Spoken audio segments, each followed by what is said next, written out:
시청자분께서 요청 주신 갈비찜입니다. 기본 베이스만 잡으면 전통 갈비찜과 매운 갈비찜 두 가지를 동시에 만들 수 있습니다. 돼지갈비찜을 요청 주셔서 1kg 준비했고요. 소갈비찜도 똑같이 하시면 됩니다. 찜용 고기는 조리 전에 끓는 물에 한번 데칠 수가 있고요. 차가운 물에 오래 담궈서 핏물을 뺄 수도 있고, 흐르는 물에 가볍게 뼈가루나 묻어있는 이물질만 씻어낼 수도 있습니다. 갈비탕처럼 맑은 국물을 뽑아내거나 고기가 구매한 지 좀 시간이 되어서 잡내가 살짝 올라오는 경우는 한번 데쳐주시는 게 가장 깔끔하지만, 굳이 맑은 국물을 뽑을 필요가 없는 갈비찜에서는 특히 금방 구매한 신선한 고기는 가볍게 겉면의 이물질만 씻어주는 게 육향을 가장 진하게 즐길 수 있습니다. 보통 겉면부터 상하기 시작하니까 겉면이 미끌거리거나 냄새가 나지 않는지 확인해 보시면 고기 상태를 알 수 있어요. 오늘 구매한 신선한 고기이기 때문에 흐르는 물에 가볍게 겉면만 씻겠습니다. 간혹 개수대에서 고기를 씻으면 식중독균이 주변에 튈 수 있어서 안 된다라고 말씀하시는 경우가 있는데, 틀린 말은 아닙니다. 우리가 예상치 못한 식중독균의 오염 경로에 대한 경각심을 심어준다는 측면에서는 의미 있다고 생각하는데요. 다만 그렇게 하나하나 따지고 들어가면 고기를 손질했던 도마나 칼도 전부 다 중탕해야 돼요. 가급적 수압 너무 세게 하지 마시고, 주변에 바로 사용할 식기나 식재료 둔 상태로 씻지 마시고요. 바로 굽거나 튀기는 요리를 할 때는 당연히 물로 씻지 않는 게 맞지만, 끓이는 요리를 할 때는 씻으셔도 됩니다.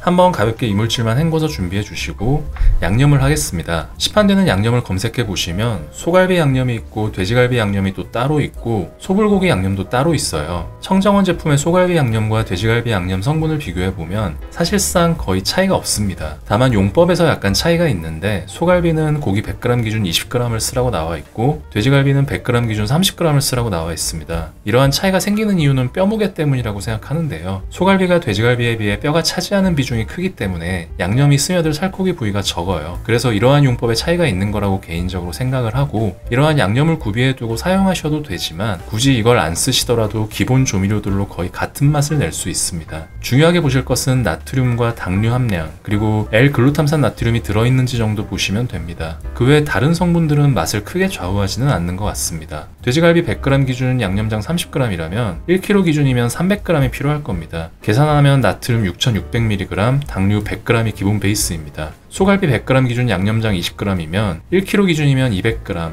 나트륨 4600mg, 당류 70g, 대략 나트륨 5000mg, 당류 80g 정도로 한번 해볼게요. 설탕 5테이블스푼, 당류 75g, 진간장 4테이블스푼, 나트륨 3300mg, 멸치액젓 1테이블스푼, 나트륨 1200mg, 식초 1테이블스푼 꼭 넣어주세요. 시큼한 맛 절대 안 납니다. 안 넣을 때보다 넣었을 때가 훨씬 맛있습니다. 다진 마늘 1테이블스푼, 다진 생강은 마늘의 5분의 1 정도, 미원 3분의 1티스푼, 물은 계량하실 필요 없습니다. 그냥 고기가 잠길 정도로 부어주시면 돼요. 불 올려주시고 끓어오르기 시작하면 거품이 뜨는데, 고기가 신선하다면 굳이 걷어내지 마세요. 그래야 진한 육향의 갈비찜을 먹을 수 있습니다. 중약불로 1시간 30분간 끓여줄 건데요. 처음 20분 정도는 뚜껑을 열고 끓이겠습니다. 그래야 잡내가 날아가요. 20분 지나면 뚜껑 닫고 불은 한 단계만 더 낮춰주겠습니다. 30분 남았을 때 뚜껑 열어주시고요. 봐서 덩어리가 너무 큰 것들은 적당히 잘라주시고 푹 익혀야 할 기본 채소들을 넣어줍니다. 저는 기본 베이스로 무 200g,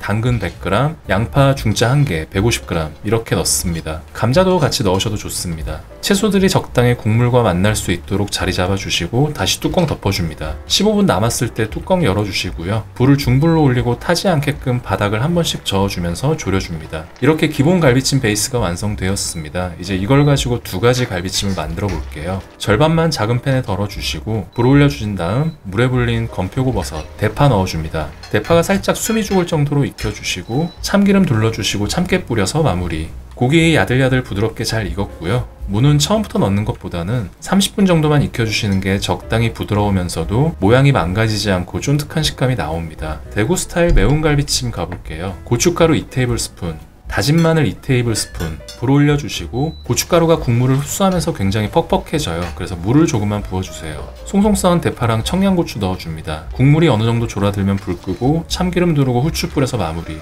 제 주변의 외국인 지인들은 전통 갈비찜보다 이 매운 갈비찜을 더 좋아하더라고요. 베이스만 만들면 간단하게 둘 다 즐길 수 있으니까 한번 해보시기 바랍니다. 그럼 맛있게 드시고 행복하세요.